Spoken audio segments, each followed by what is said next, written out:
I pledge allegiance to the flag of the United States of America and to the republic for which it stands, one nation, under God, indivisible, with liberty and justice for all.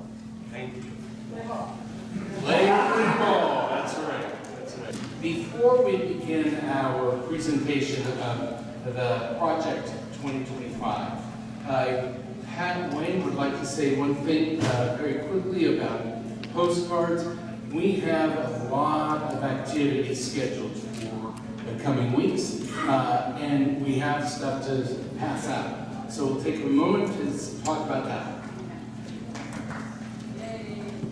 Hey everybody, so you have all been doing so well. We did over 5,000 letters in Beaumont and Cherry Valley to Democrats who did not vote in the primaries.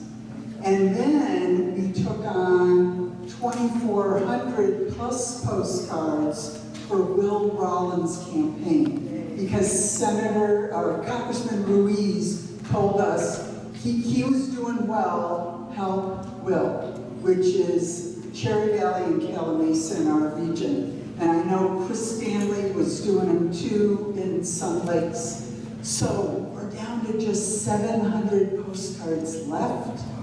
I have stamps, I have a script. If 28 people tonight take 25 postcards, we're done with that project. So find me afterwards, or if you have to leave a little early, I'm right on the end over here. And if you need us to supply the stamps, I do have a limited number of stamps. Thanks, Jim. Thanks. Okay, the other thing is, one of our very own members, Mary Ann Andreas, is a delegate and went to the DNC convention in Chicago. She was asked to give a speech at the California delegation breakfast. Here's a clip of that speech.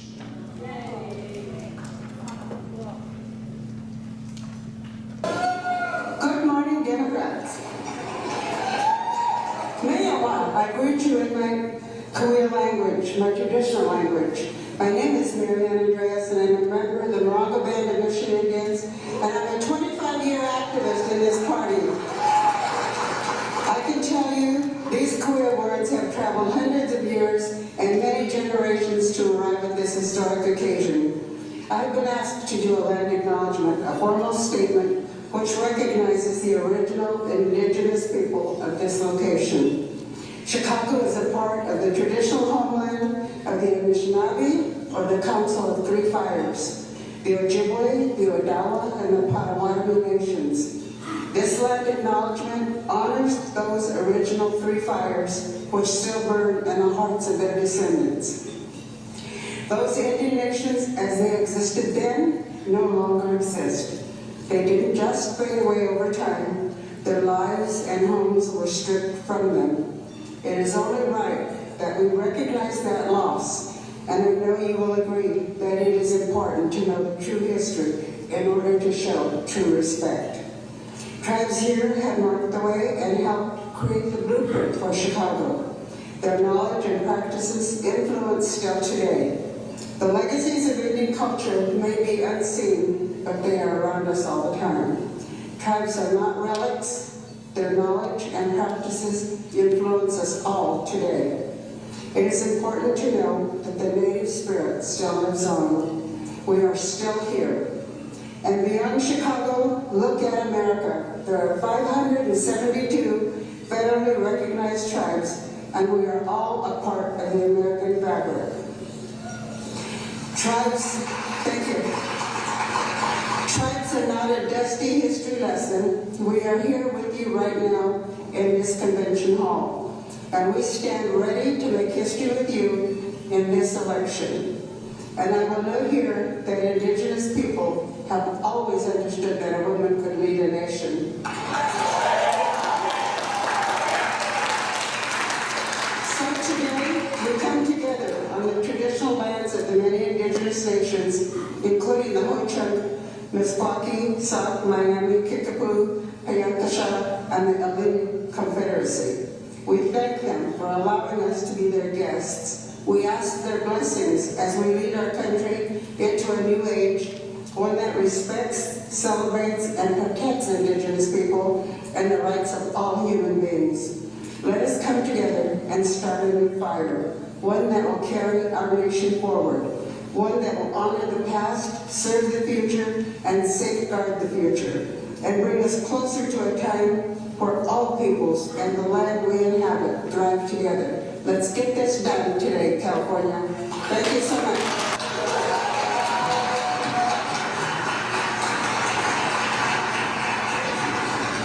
And good morning, California Democrats. How we doing? And Mary Ann, here she is. Will you stand up?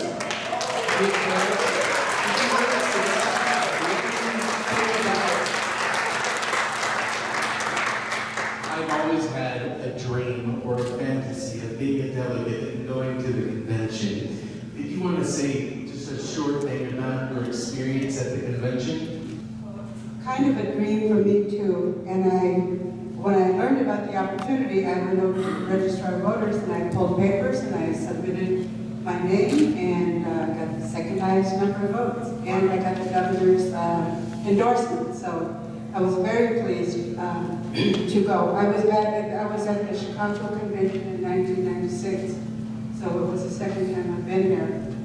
My big takeaway, folks, was that we were filled with so much hope and so much energy, and it's carried even now till today. I mean, kudos to Joe Biden, really, because it was like a new party, a new day, and everybody had so much energy, and there was so much hope, and everybody was happy, and it was the best convention I've ever been to, and I've been to quite a few, so yeah, that was my takeaway. We were busy every minute of the day, but we did find time to do the Chicago River architectural tour. If you ever get a chance to do that, it's wonderful.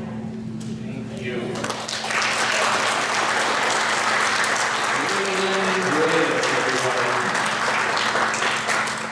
Okay. Now, before I turn this over to Doris Foreman and Jackie Apple, I wanted to say something about this presentation. You know, Project 2025 is very sinister. I feel so removed from you guys. So it is devastating. And what you and I generally know is that it's devastating. But we were presented with the opportunity to do a deep dive just so that we know what the heck we're up against. I don't think as sinister as these people do. I mean, I'm a love bug. and I just don't think like that's sinister. And so I think it's a good thing that we, as the club, as the Democrats in this area, really learn what's going on. And so with that, I'm going to turn it over to Doris and Jackie. Okay, the presenter will give their name, they will state their chapter number and the name of their chapter, and then the time will start. Okay, thank you. Jim Mercado, The Forward. Forward, A Promise to America. It was written by Kevin D. Roberts, PhD, who is the president of the Heritage Foundation. He was selected the president in January of 2021, so only 3 years ago. And soon after that, he established Project 2025. The Forward introduces the mandate for leadership. It was first published in January of 1981, in the same month that Ronald Reagan was inaugurated, and it is the backbone of Project 2025. The Forward introduces the 4 broad fronts that will decide America's future. Reassert. In a moment, we will hear in detail about those 4 fronts. They are, number one, restore the family as the centerpiece of American life and protect our children.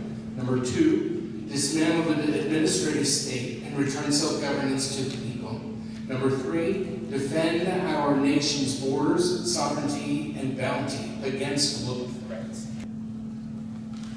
In reading all of this, what I got is that they're scared, they want to preserve white culture dominance, thrust so-called Christian beliefs on all of us, and they don't want to be limited, stopped, or blocked in pursuing all the money you can get. It's called greed. Listen for how many times privatization is in a report. Hi, I'm Diane Burley, and I'm talking about Chapter 1, the White House office. This needs to be put in context because the language of Chapter 1, you wouldn't understand what they were doing unless you knew the context. So I did a little research on Wikipedia. I know it's not the most definitive source, but it gives you an idea. And Chapter 1 must be viewed in the context of the concept of the unitary executive and expansion of presidential powers. I'm sure you've all heard of that. And all agencies are going to be brought under the executive branch, including the DOJ, the FBI, the FCC, the FTC, and other agencies. I believe, although I haven't read the entire Project 2025, and I don't know how how the White House office works, I believe that that's what the actual language of this chapter is addressing. Thank you. So I'm just going to give you highlights because it's very, very dense.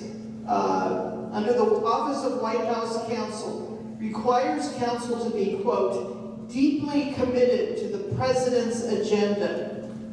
Okay? Under Office of Presidential Personnel, quote, the White House, not the department or agency, has the final word on political appointments and must be filled with conservatives / loyalists. Under Cabinet Affairs, they talk a lot about acting secretaries. That's a way to get around, in case you don't know, that's a way to get around Senate confirmation. And the last thing I was concerned about was the White House Policy Councils bring down health care costs, that's code for getting rid of Obamacare. So that's it. Thank you, Diane. 1 second before I start. Project 2025 is 920 pages. There is a 90-page synopsis. If you send me an email to hcast@iinet.com, I'll send you the 90-page summary. All right, thank you. Chapter 2, Executive Office of the President of the United States. This was authored by Russ Boyd, former director of the Office of Management and Budget, under Trump, founder and president, Center for Renewing America, with input with almost 30 other conservatives. This chapter focuses on the need for aggressive use of the vast powers of the executive branch to centralize power. This will be accompanied by weaponizing the Office of Management and Budget to assure the president's supporters control the budget and purse strings of government in key sectors by removing career officials who might object. It anticipates intergovernmental battles over the legality of the next presidential actions by stressing the need for a bold, legally creative White House counsel, including efforts to reverse climate change progress under Biden. By eliminating the General Counsel, Policy Council would end all discussion and government protections related to gender and LGBTQ+ identity, with a special focus on blocking care for transgender individuals and access to reproductive health services, including abortion. Key points: flex the untapped statutory powers of the Office of Management and Budget to control funding of all offices. Put OMB program associate directors who are conservative loyalists in charge of vast resource management offices, and replace career officials with new deputy PADs or program associate directors. Make the National Security Council, part of the White House, unaccountable to all other offices. Seek to completely reverse Biden administrative climate change policies and eliminate the Gender Policy Council and all reproductive health, including abortion. Thank you. 14 seconds already. Good job. Thank you.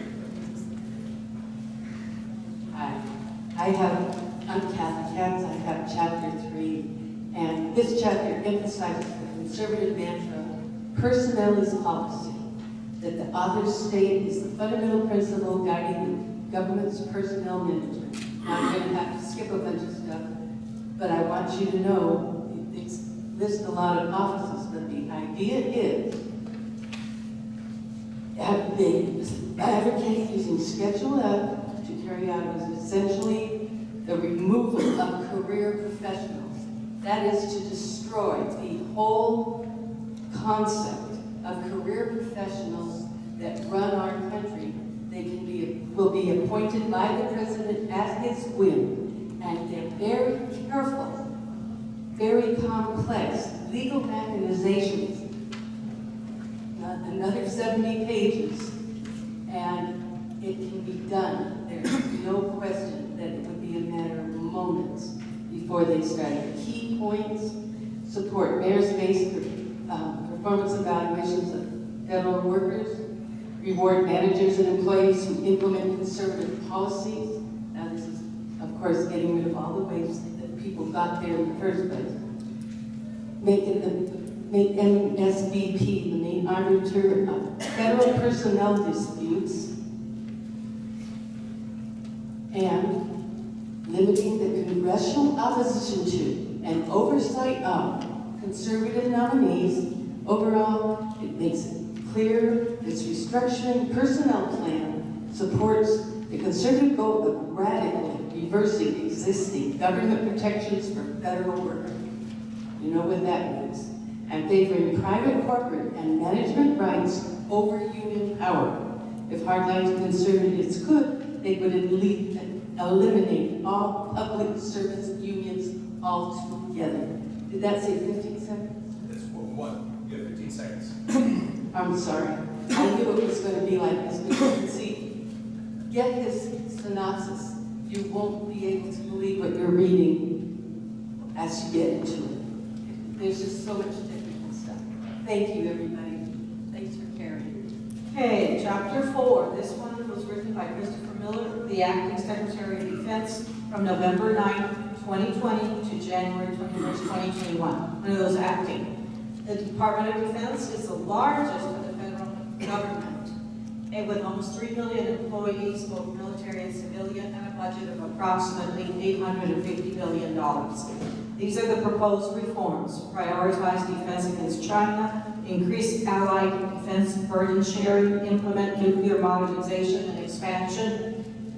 Because Russia, China, Iran and North Korea are doing so, increase counterterrorism burden sharing, reform the planning, programming, and budgeting of such reforms. Now a how-to: expand funding authority for DoD, replenish ammunition supplies depleted by the support for Ukraine, make speed and agility of decision-making a priority, increase rapid deployment technology to the battlefields, better recruiting and retention of troops, end informal congressional notifications, eliminate barriers to collaboration, restore standards of lethality and excellence, and this one I quote, end Marxist indoctrination, critical race theory, abolish DEI, staff, and offices.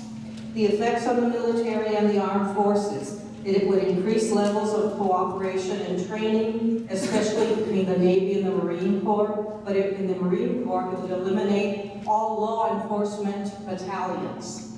Build a fleet of 350 ships, make irregular warfare a cornerstone of defensive strategy, counter Russia and China's influence on Central America and the Caribbean. I've seen what the Chinese are doing in the Caribbean.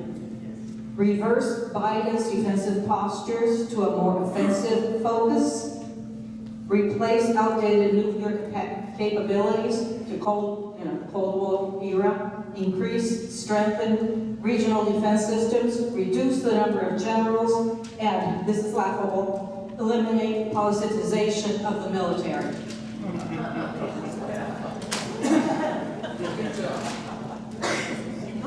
Chris Stanley, Department of Homeland Security, and interestingly, it said almost nothing about terrorism. It's all about immigration. Their primary recommendation is to dismantle the Department of Homeland Security and spread its resources among different departments to save money and reduce the size of the government. There's a smorgasbord of specific recommendations, and just kind of read them, buckle your seatbelts. I have printouts if you want them. Prioritize border security and immigration enforcement in all DHS activities. Decertify and remove all unions from the DHS workforce. Hire significantly more political appointees to supervise career staff and give them priority over career employees when openings occur. Use military personnel and state and local police to enforce border security. Detain and remove all illegal aliens and rejected applicants, and increase temporary housing for such people up to 100,000 beds, including the use of tents where necessary. Establish nationwide detention standards to override state and local restrictions and penalize localities that fail to cooperate, i.e. sanctuary cities. Eliminate gang threats and domestic violence as criteria for asylum claims. Require all employers to certify the citizenship of their workers and rate workplaces where DHS agents believe illegal aliens are employed. Tighten rules relating to the use of public benefits and employment authorization by immigrants. Create a merit-based legal immigration system that prioritizes high-skilled aliens over extended families and lotteries. Repeal all existing country-based declarations of temporary protected status, of which there are 16 at present. Pause new applications for immigration status when backlogs become excessive. Fund additional border wall systems, technology, and personnel to stop illegal immigration. Give the Secretary of DHS authority to close the border temporarily to prevent mass migrations of aliens and caravans. Prohibit DHS from engaging in any actions affecting Americans' freedom of speech, including efforts to counter misinformation and disinformation. 2 more. End diversity efforts and wokeness training in all offices, and finally, channel all DHS efforts toward implementing the President's immigration agenda. Okay, Department of State.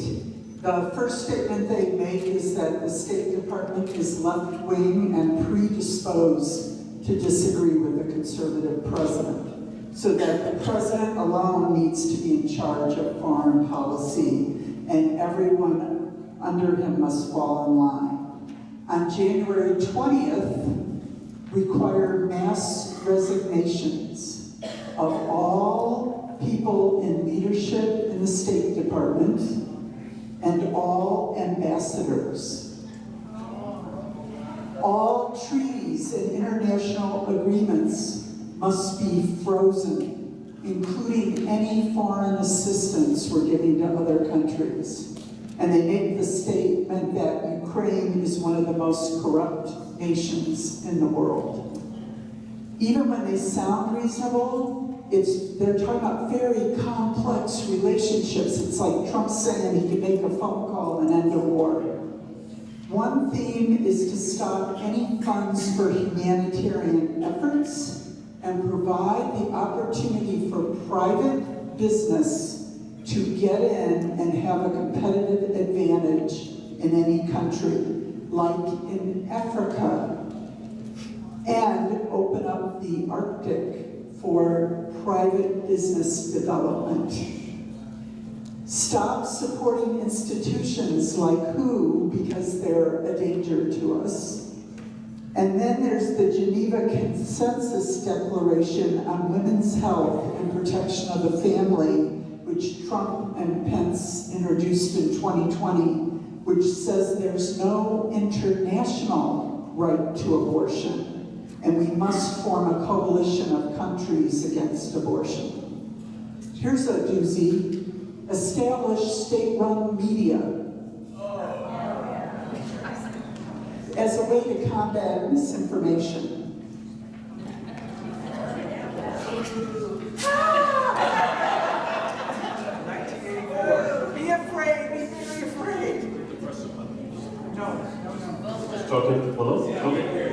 Hi, I'm Steve St. John. I have Chapter 7 about the intelligence community. It talks about what a vast bureaucracy it is and how an incoming conservative president needs to use these agencies to anticipate and thwart our adversaries, empower the right personnel, and remove redundancies between the various agencies. He mentions that the intelligence community must be perceived as a depoliticized protector of America's civil rights and security. Sounds okay so far. But he also says he wants a director of national intelligence that reports directly to the president and is appointed by the president without Senate confirmation. So it brings more power to the office of the president, little to no oversight. And there are just several instances where he gets into how the Director of National Intelligence must address the woke culture that has spread throughout the federal government with identity politics and social justice advocacy, replacing such traditional American values as patriotism, colorblindness, and even workplace competence. Also talks about false claims of Russian collusion in the 2016 election, Hunter Biden's laptop, and how we must avoid the tendency to cave to left-wing activists and investors who ignore the China threat and increasingly dominate the corporate world. There's also a lot of the standard right-wing victim complex, such as Europe is telling the U.S. to meet intelligence oversight standards that no European country meets. So that's basically it. There are several recommendations that sound non-controversial to me. They include improved info sharing among various intel agencies, address threats to the U.S. and allies in cyberspace, increase the intelligence budget, create one system for security clearances across organizations, and avoid duplication of what is already being done well in the private sector regarding security.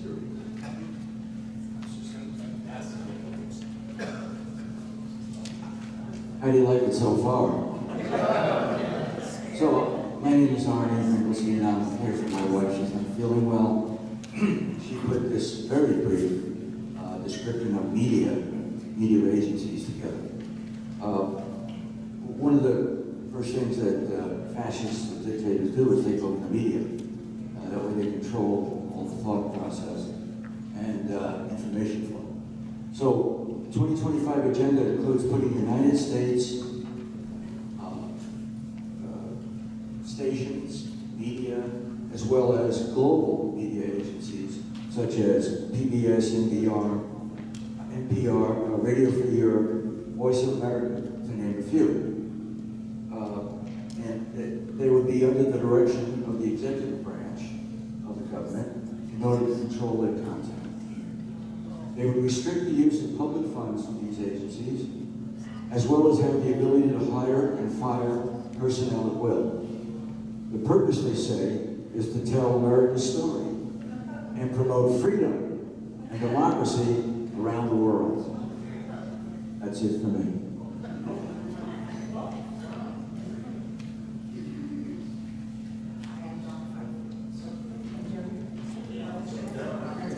Okay, is that better? Is that better?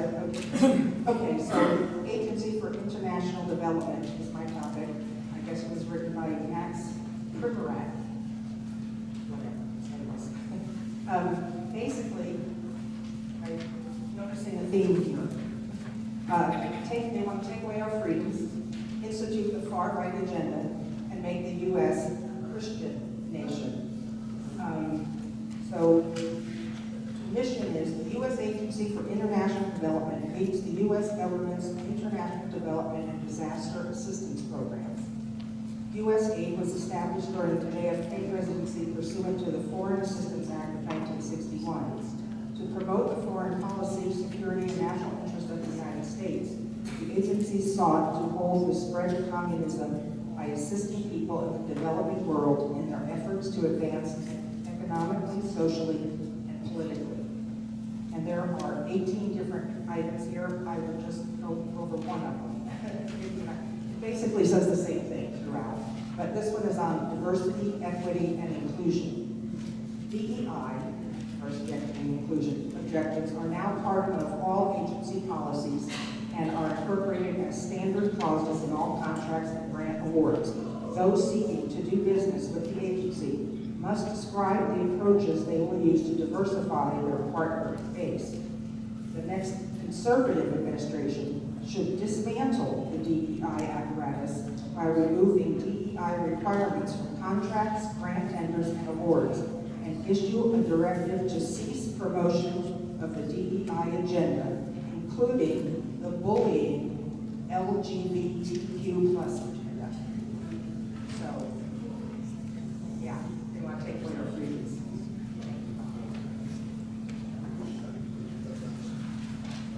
Okay, my chapter is the department. I'm going to talk as long until Doris grabs his mic and I turn down on the floor. So I'm still going to be 1 minute and 15. Okay, I have the Department of Agriculture, and they really don't like the anti-fossil fuel climate agenda that they feel has been promoted. And this document lays out a conservative vision for what the USDA should look like in the future.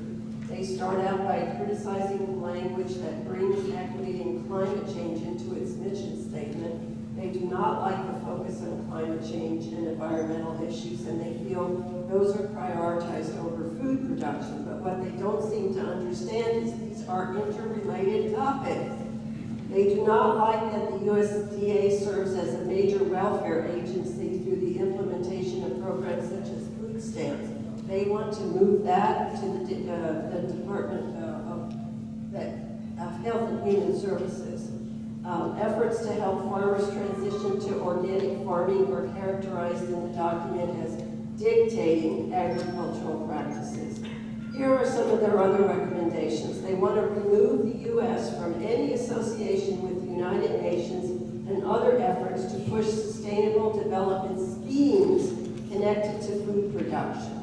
They want to remove obstacles imposed on the American farmer and individuals across the food supply chain. I have no idea what that means. Reform farm subsidies and eliminate subsidy dependence.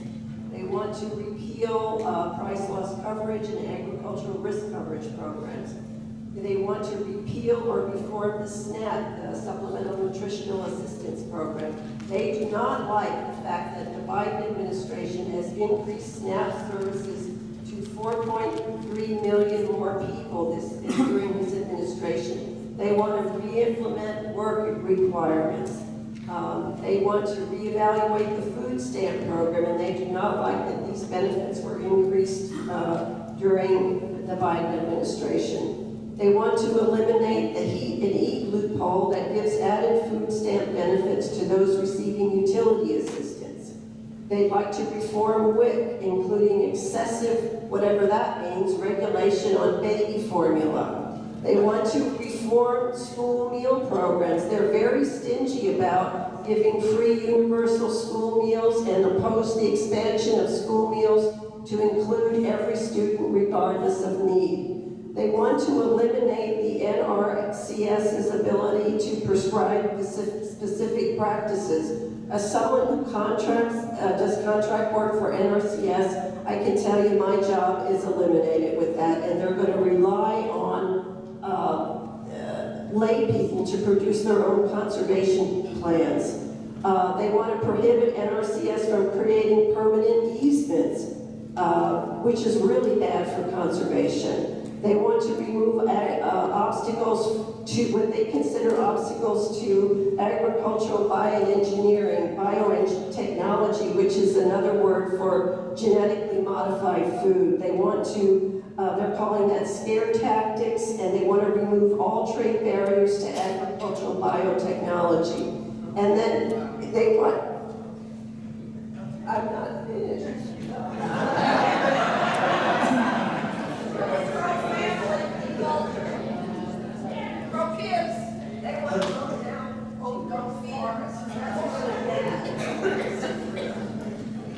Hello, my name is Ludo Shooter.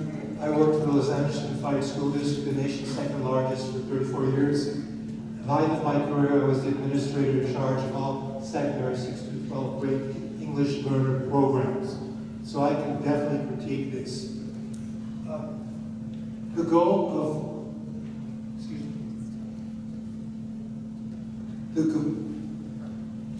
I'm going to get to that. The goal of Project 2020 regarding education can be summarized in its first statement, its first sentence. Federal education policy should be limited, and ultimately the Department of Education should be eliminated. Now, as an aside, let me give you some background. In general, federal education funding is about 9%, which at the elementary and secondary level focuses on at-risk youth, that is low-income students, students with disabilities, and English learners and indigenous students. At the higher education level, the focus is on more access to higher education and increasing affordability for higher education. Of course, with funding comes regulations and guidance. That is, how is this 9% of money going to be used?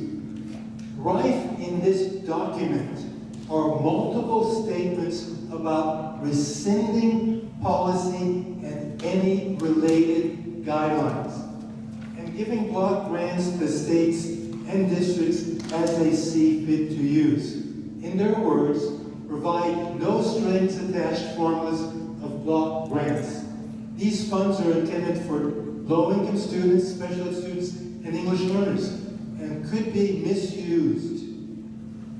Some major ideas among many on education are ed funds should go to families to use as they see fit, whether it be public, private, religious, charter schools, etc. Less regulation or restrictions on charter schools. Reverse student loan forgiveness programs, privatize student loan programs. In conclusion, I see misuse of funds, the fund's purpose, and abuse is going to be rampant. Violations of the separation of church and state, increase in division, exclusion, and inequality. It will severely limit the access to a better life for many students. Thank you. Okay, my name is Doris Foreman. I'm going to do the Department of Energy and related commissions. So first, they support the repeal of the Infrastructure Investment and Jobs Act and the Inflation Reduction Act. They believe that American energy dominance will be the key to foreign policy, and American science dominance will be the key to national security. They're going to eliminate the political and climate change interference in the Department of Energy approvals of liquid gas exports.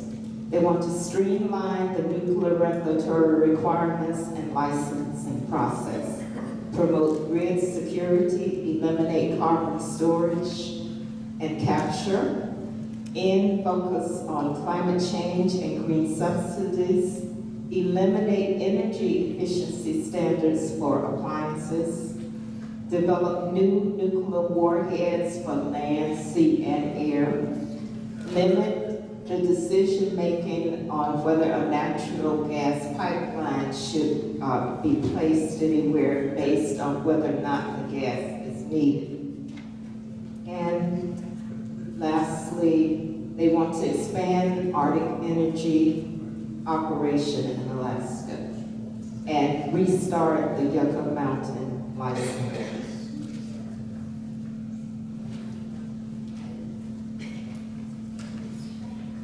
I was assigned an environmental protection agency by someone who has no connection at all with the English language by the name of Mandy Gunasakara.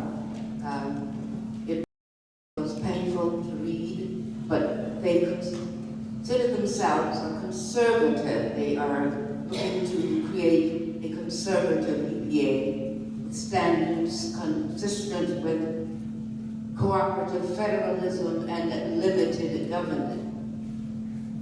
Day one, Presidential Executive Order will appoint political appointees, an administrator for research and development, science advisor reporting directly to the President's administration. They're going to repeal the Inflation Reduction Act grants that have to do with environmental science activities, eliminate the Office of Environmental Justice, Civil Rights, eliminate the Offices of Enforcement and Compliance, because management and compliance functions dealing with air, land, and emergency will be handled by media offices. Now, it didn't state whether it's probably going to be state-run, of course, or maybe even by Fox News, I'm not sure. They're going to relocate regional offices.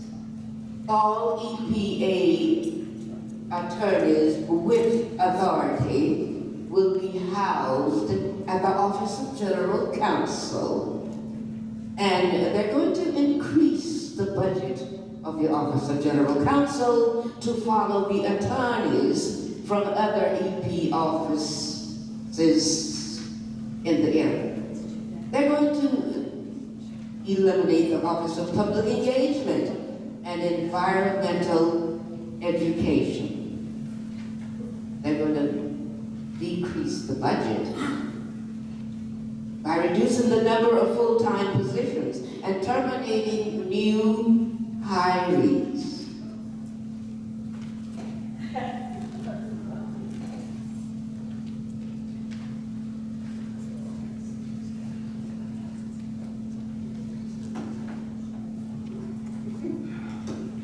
Hello. The Office of Health and Human Services is a $1.6 trillion agency. It dwarfs almost all the other agencies. The chapter in the Project 2025 was longer than any other chapters in the project. It's twice as long as most of the other things in it. That's why Doris has given me one more minute. I'm asking maybe for another 60 seconds, because these programs affect you, they affect your family, they affect your friends, they affect your community more than any other programs they're talking about here in Project 2025. So let's start. From the moment of conception, all HHS programs must protect innocent human life from day one. A robust respect for sacred rights and conscience, all programs must respect religious freedom, even if it means subjugating other rights. Equity programs, i.e. race, sex, or other identities, must be curtailed and abolished. Healthcare should be market-based. The federal government should reduce regulatory compliance, allowing alternative insurance coverages. In other words, watered-down healthcare programs that don't provide basic healthcare services, but make lots of money for the private insurance industry. Provide stable and flourishing married families, undo programs that help LGBTQ, subsidizing and programs that subsidize single mothers. Prepare for the next health emergency by recognizing that the Center for Disease Control, quote, is not qualified to offer professional medical opinion and cannot offer mandates or vaccination requirements. Eliminate CDC programs that do not respect human life and undermine family formation. CDC should not recognize abortion and euthanasia as healthcare and should fund studies into the risk and complications of abortion. The FDA should reverse its approval of all chemical abortion drugs. Doctors should not be allowed to prescribe these drugs by telemedicine and mail distribution. States that allow abortion should have been penalized for the cutting of their federal funds. Prohibit abortion travel funding. Prohibit Planned Parenthood from receiving Medicaid funds. Withhold funds from states that require health insurance to include funding for abortions. End laws protecting hospitals from being in violation of state anti-abortion laws if they determine that an abortion is necessary to stabilize or save a woman's life. And the non-discrimination rule that ended discrimination on the basis of sex, including sex stereotypes, sex characteristics, intersex traits, pregnancy, are related conditions, sexual orientation, and gene identity. Removing these definitions would end the coverage of health care for gender identity and sexual orientation, as well as all abortions, by allowing discrimination against pregnant women. End contraceptive programs and promote fertility awareness programs, which are difficult to implement, hard to follow, and have an effective rate of about 75%. Teen pregnancy programs should be eliminated. Adoption and foster parent programs should be allowed to discriminate on the basis of sexual orientation of prospective adoptive parents. Restore regulations and programs introduced during I'll skip that one. And the expansion of Medicaid programs provided under the ACA that open Medicaid to all people, 138% of the federal poverty level. Continue to allow states to refuse to provide Medicaid programs to its citizens, make it more difficult to prepare and access to Medicaid. Direct Medicaid dollars to healthcare programs that are not regulated and not accountable to healthcare standards, especially those that are religious-based.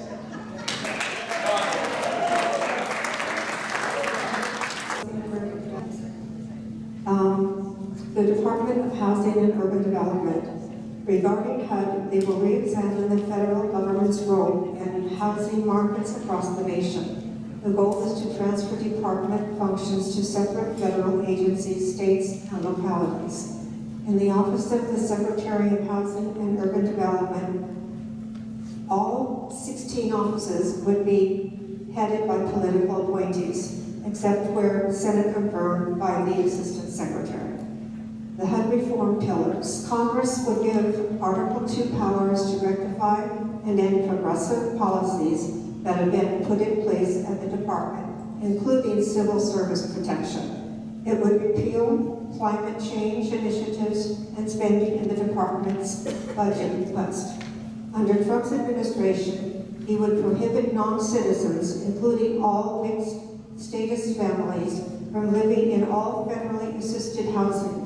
Local welfare organizations, not the federal government, should step up to provide welfare for the housing of non-citizens. HUD should implement reforms reducing the implicit anti-marriage bias in housing assistance programs. Only American citizens who are in need would get federal housing. Repeal the Fair Housing Act instituted by the Biden administration.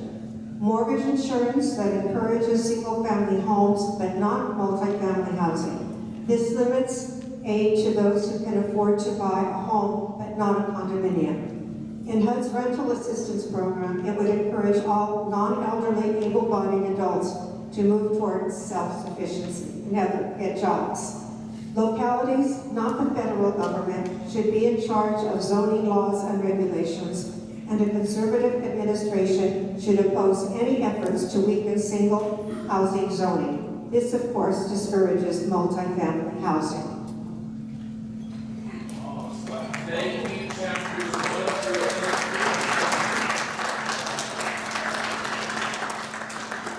3. Okay, chapters 16 through 30. Come on up. No bumper cars.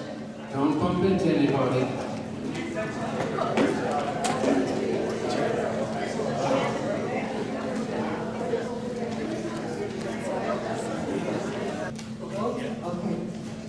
Marianne Andreas, Senator Shepherd, Chapter 16, Department of the Interior, written by William Perry Pendley.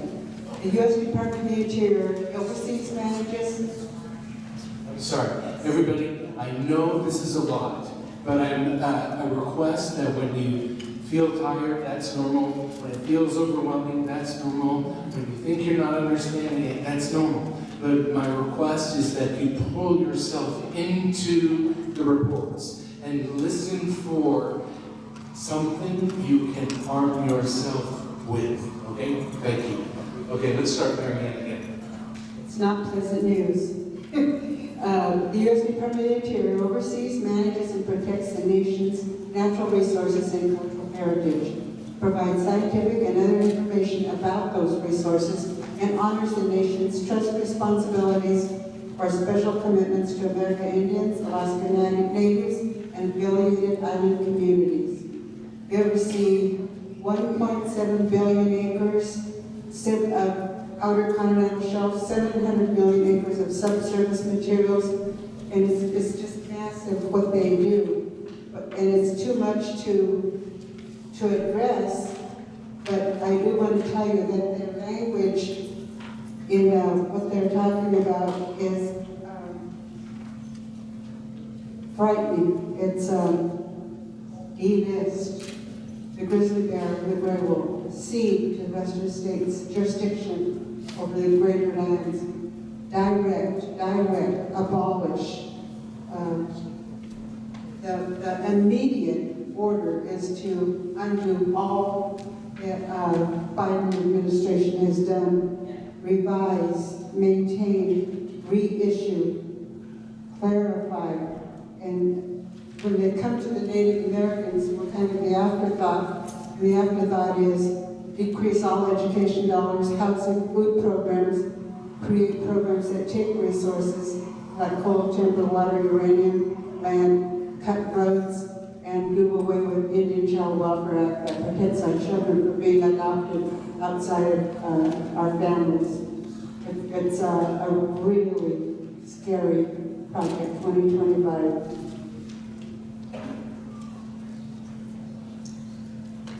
I have Chapter 17, Department of Justice, and it really kind of echoes what everybody else has pretty much been saying. It starts off right away saying the Russian election collusion was false. So the department, especially the FBI, must be reformed to fit a conservative agenda. They want to get rid of any DOJ employees, any independent DOJ employees, not willing to be accountable only to the president. Prohibits the FBI from monitoring disinformation like what we see on social media. They want to secure the border with National Guard and active duty troops. Eliminate all policies, investigations, and cases that have been that the Biden administration has taken on, which we know who that benefits. And because they say that Biden has weaponized the Department of Justice. It upholds Christian rights over LGBTQ, immigrants, and everybody else. Criminalizes the distribution of abortion pills, indicates there's been called voter fraud, so that needs to change. Reject acting on politically motivated investigations, including Freedom of Information Act or class action. So they wouldn't hear any of those. Overturn every immigration decision by Garland, and this is a direct quote. Ensure the assignment of sufficient political appointees throughout the department to promote the president's agenda. It purports to promote a conservative agenda, but in reality, it's Christian nationalism. Good evening. I'm Steve Matthews. The part that I have is Chapter 18, Department of Labor and Related Agencies. I spent 29 years of my life working for labor unions. When I was asked to present this part, I reached out to the AFL-CIO, which is the umbrella over most of the unions in our country. They sent me this. This is what they're putting out to their members and their unions. It's on the table over there. The brief synopsis as follows. Project 2025 includes a proposal to make it easier for employers to get rid of workers' unions in the middle of our contracts. Ban all public employee unions, by the way, most public employee unions are pro-Democrats.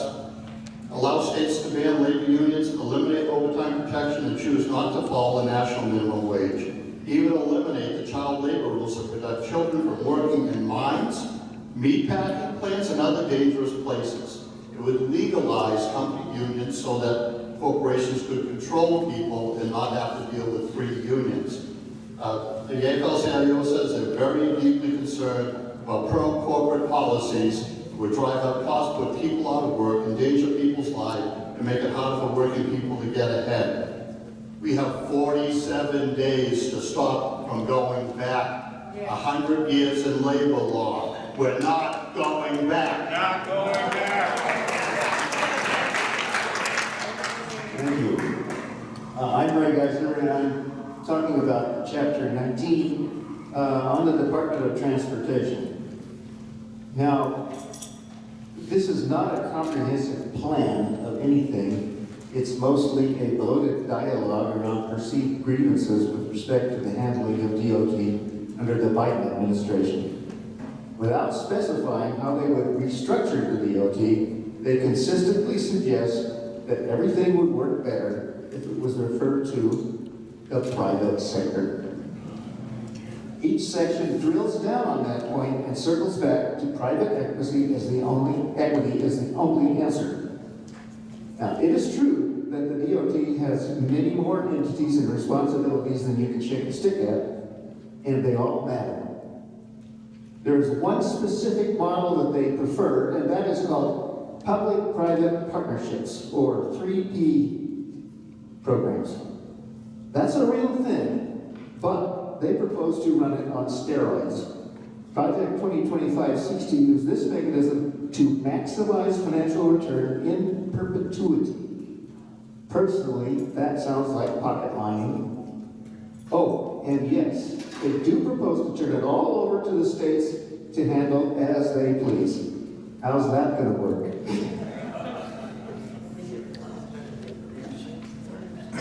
Good evening. I'm Michelle Clark, and the chapter I have is Chapter 20, Department of Veteran Affairs. Bottom line, in a nutshell, it's about privatizing the VA. The Trump administration implemented community care as a part of veterans' quote-unquote centric approach of the administration, but they didn't quite get to do it, privatize it as much as they wanted to because they just didn't have it together. What this particular chapter is proposing is to strengthen community care, and that's again moving out from VA facilities to small community care facilities, which would move on into being privatized. They're looking at additional contract services. One example would be even for like claims. That's a big part of what the VA does, is processing benefit claims often. And they're looking at using private companies to do the processing and also engaging with private companies for the expertise with IT skills to help with that in that area. Also, they're looking at expanding community-based outpatient clinics, and again, they would be focusing on contracting with private support for that. Another thing is, in terms of personnel, they want to replace all senior executive level personnel with appointees to ensure political control of the Veterans Administration. And another major point is to rescind all departmental political policy directives that are contrary to conservative governance, starting with abortion services and gender reassignment surgery. Okay, I'm sitting in for Julio Martinez. He has Chapter 21, the Department of Commerce. Chapter 21 emphasizes the need for the Department of Commerce to be streamlined and reformed.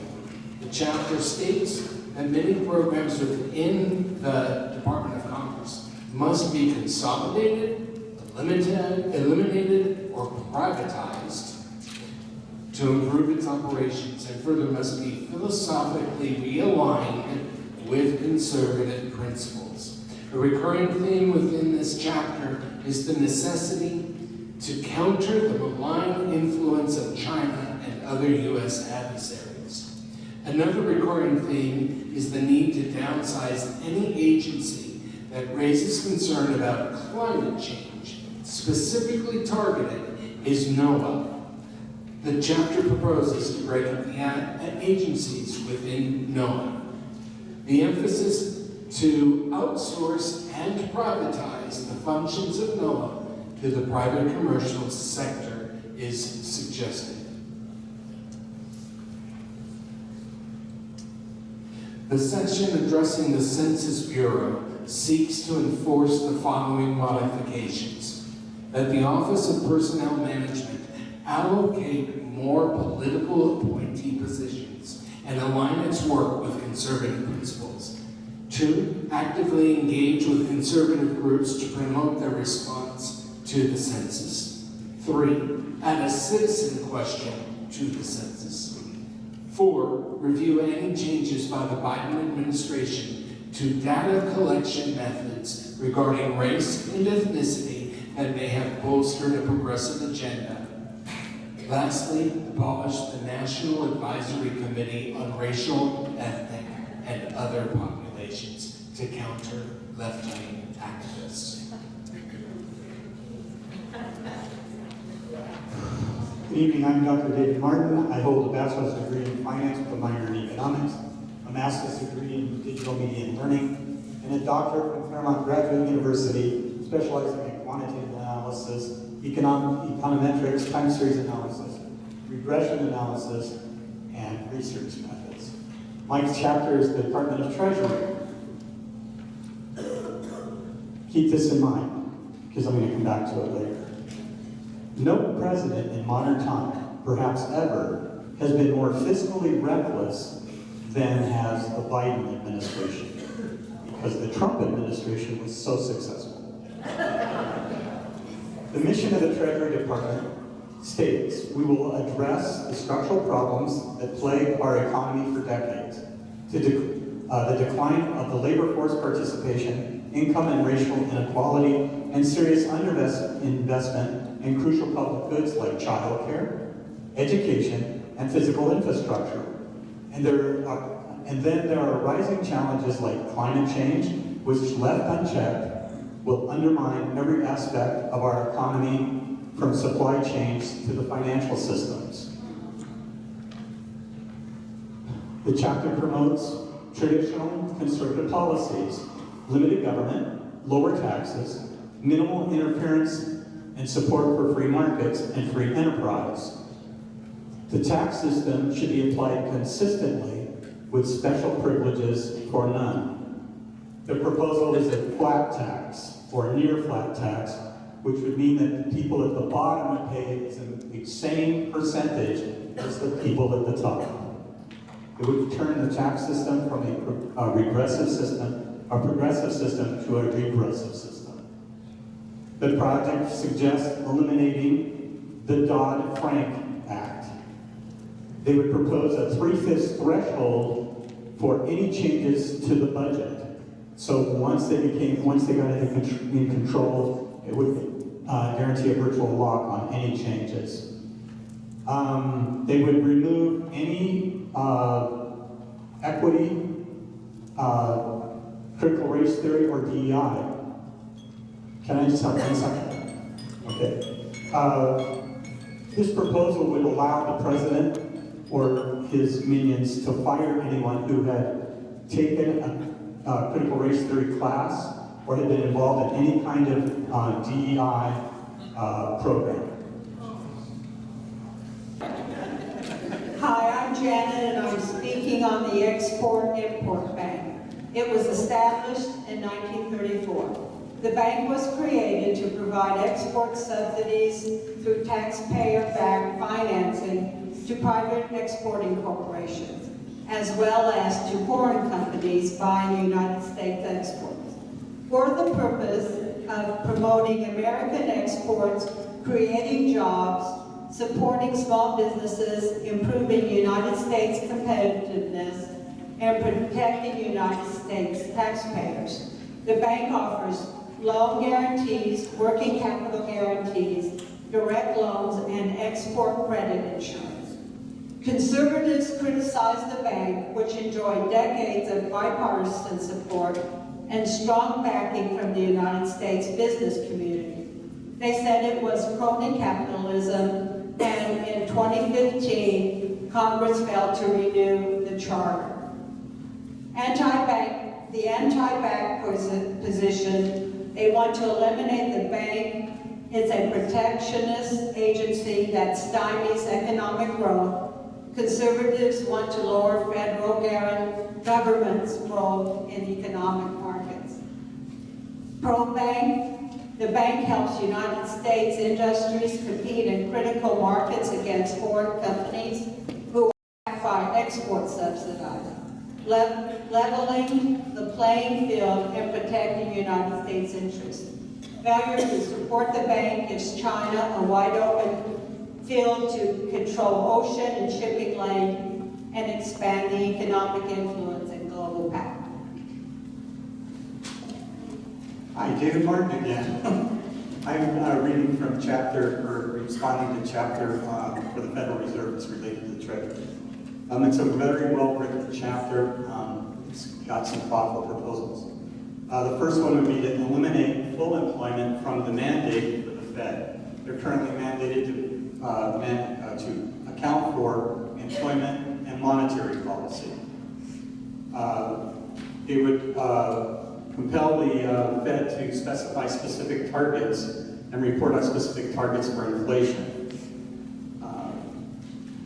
They would focus the regulatory activities on maintaining bank capital adequacy. That's covered under Dodd-Frank, and that's one of the things that they want to remove. They want to remove or curb excess lending for banks, for those banks who are reckless in their credit facilities and are too big to fail. He proposes to appoint a commission to explore the mission of the Federal Reserve and look at the nation's financial regulatory apparatus. My main concern is that he did not focus on digital currency. So the idea that there would be no regulation, or there is no regulation on cryptocurrency, which the current or the past president is currently involved in. Wow. My name is Betty Ann James, and I have chapter 25, which deals with small business. I won't read you the definition because they want to change it. Access to capital, financing and lending, entrepreneurial development programs, free of low-cost business training. They want to govern contracting support programs, ensuring small businesses should be at least at 23% of their prime contract. The advocacy is independent office within the federal agencies. They want to roll back regulatory practices, allow businesses to receive federal funding even if they discriminate based on personal religious beliefs. Compel businesses to comply with government advocacy regardless of the need resulting in terminal rule.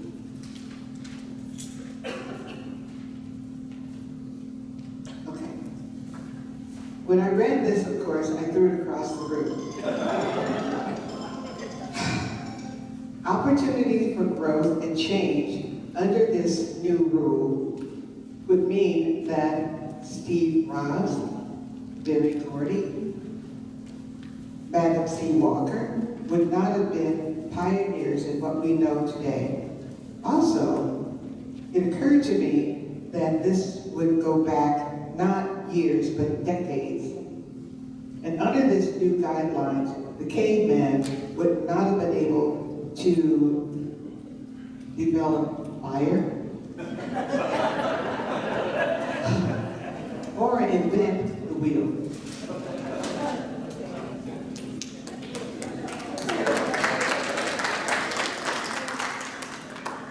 Okay, I am going to do trade, the case for fair trade, and then the case for free trade. The case for fair trade.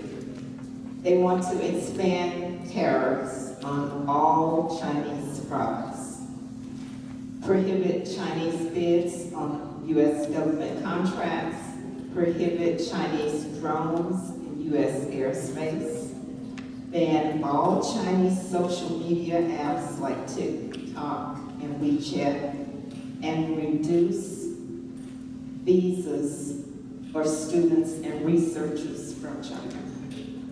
The case for free trade. They want to enact multiple recognition policies with allies and safe enough so that if an ally has a product and they determine that it's safe, then rather than the U.S. duplicating the testing, that they would just use that product. They want to close the Export-Import Bank, repeal the Jones Act, which says that American ships have to be used between American ports, and they want a mutual recognition of other industrialized countries' regulation standards.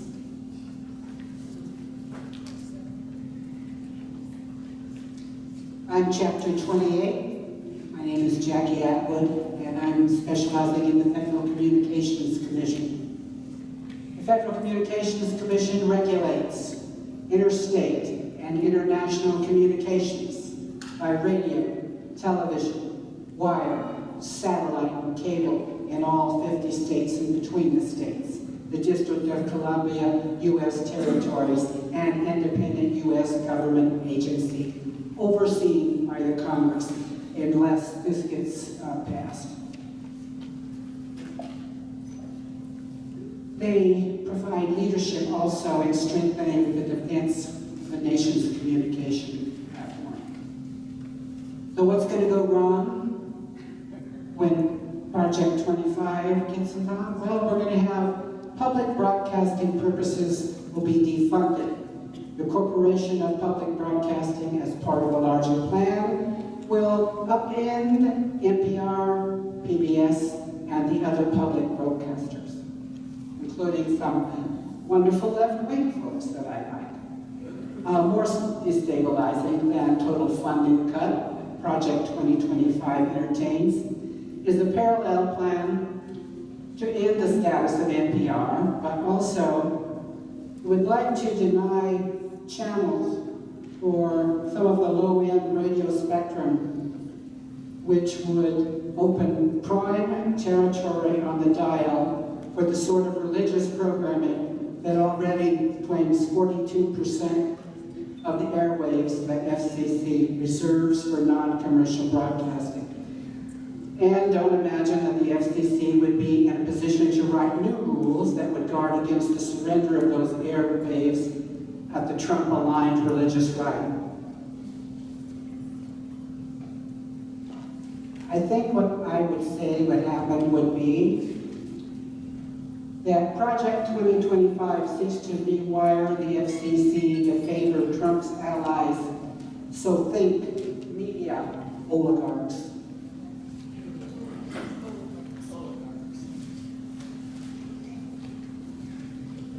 Hi, I'm Sharon Nevels. This is Chapter 29, Federal Election Commission.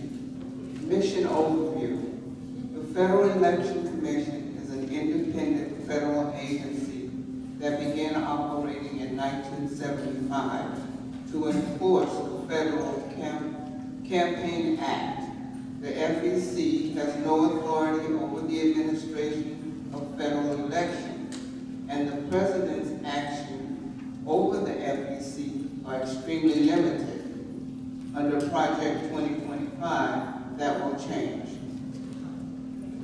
It threatens to reverse progress made over the last 4 years by stripping critical federal resources from election officials and weaponizing the Department of Justice against officials who make decisions the administration disagree with.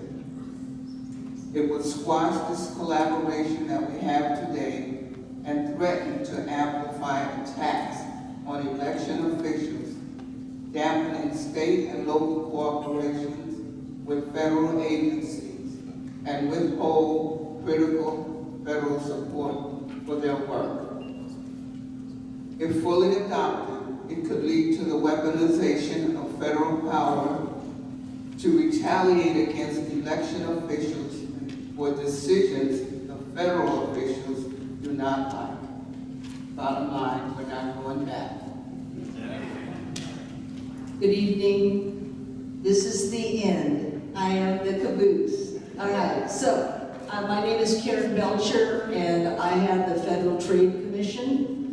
According to Project 2025 and Trump supporters, they believe that independent agencies, the Federal Trade Commission is an independent agency, that they should not have the authority to make decisions that might go against the president's agenda. Project 2025 would curb their power by bringing the FTC and other independent agencies under the president's control and requiring White House review for proposed regulation. They would eliminate local federal offices and civil service jobs, which allow local investigations and jurisdictional oversight. So, you have to ask yourself, what does the Federal Trade Commission do? Who remembers like 4th and 5th grade history? The Sherman Act, the Clayton Act, the antitrust, and you hear that and you go, antitrust, what the heck is that? Think about who watches the Gilded Age. Yeah, think Gilded Age. Think the railroads, the monopolies, think the game of Monopoly. That's what the Federal Trade Commission was created to eliminate. And you think, well, how does that really affect us now? Believe it or not, in our lifetime, in your lifetime, breakup of Ma Bell. We lived through that, right? Kodak Film used to have a 96% control of all film. That's what the FTC does. They protect consumers against monopolies, unfair, fraudulent practices. And thank you both.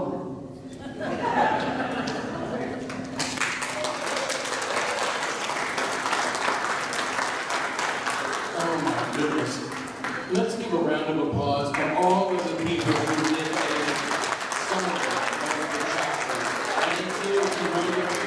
I need to stand up. Okay, before we adjourn the meeting, never doubt that a small group of thoughtful, committed citizens can change the world. Indeed, it's the only thing that ever has. That's a quote from Margaret Mead. Thank you. But I want to say just two things. Now that we know about all of the sinister stuff that is going on, and is actually being implemented now as we speak, they're working on these things.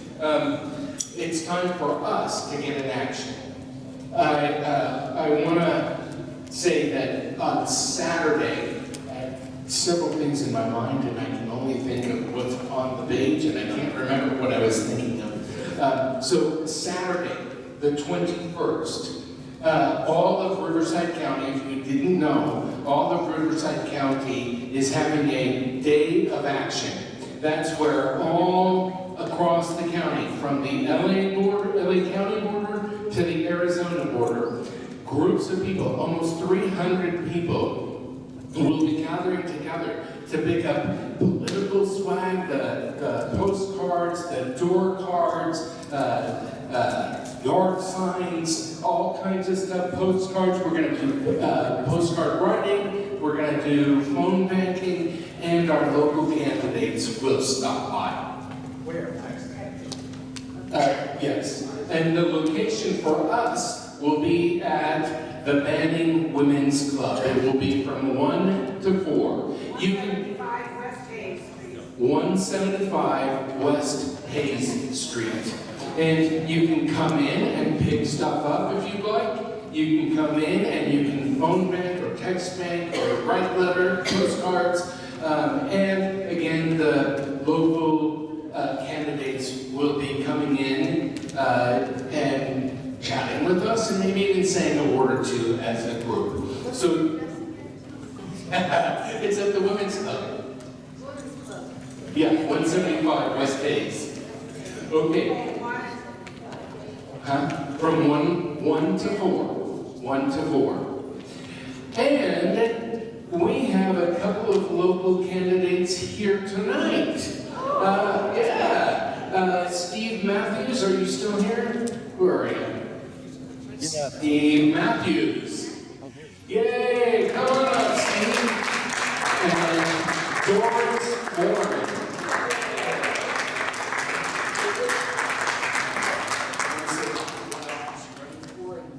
Running for Beaumont Cherry Valley Recreation and Parks Division for the 4-year board position. I was asked by our leadership here to run for that. I'm happy to announce I did get the endorsement of the Democratic Party. Democratic Party, as well as Supervisor Gutierrez endorsed me today. We need to make sure that all these positions, whether they are supposedly not partisan, they are partisan, whether it says so or not. And we need to make sure that these agencies, these departments, and these boards are run in a very transparent way that ensures democracy and involvement. Thank you.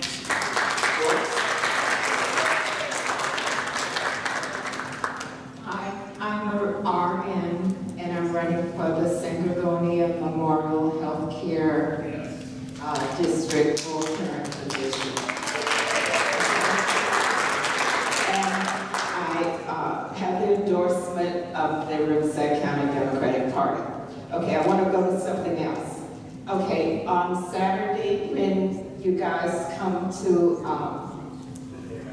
the Day of Action, okay, if you want to know what precinct you are in, see me at the table and I will tell you. The other thing is a lot of you live in senior facilities, and so there are like 11, 12 people are up to, that are in your precinct from this club.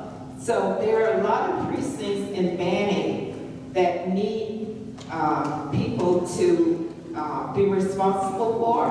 And so if you feel that you really want to do what Michelle said and do something, because you will have until the ballots drop on October 5th in order to get these slates cards out, distributed. So it would be nice if we could distribute them and just mail the ones that are too far rather than having to mail all of these cards. So let's be active, come see me and get an individual precinct. That was perfect. Yeah. So tonight we have the Will Rollins cards, postcards. Pat is managing all of that over by the door. On Saturday, we will get the general cards, both postcards and door cards. And the door cards will have all of the local candidates, all the way down to city councils, hospital boards, parks and recreation, right? And so who's going to be on the list will be all the people that were endorsed by RCD, the Riverside County Democratic Party. There are plenty of Democrats running in Banning for offices, but nobody sought the endorsement of the Riverside County. So we can't have those on the cards. But just so that you know, there are some out there, okay? So with that, it's 8:31.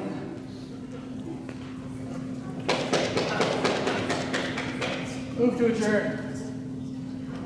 Any second? Move to adjourn? Okay. Move to, this meeting is adjourned.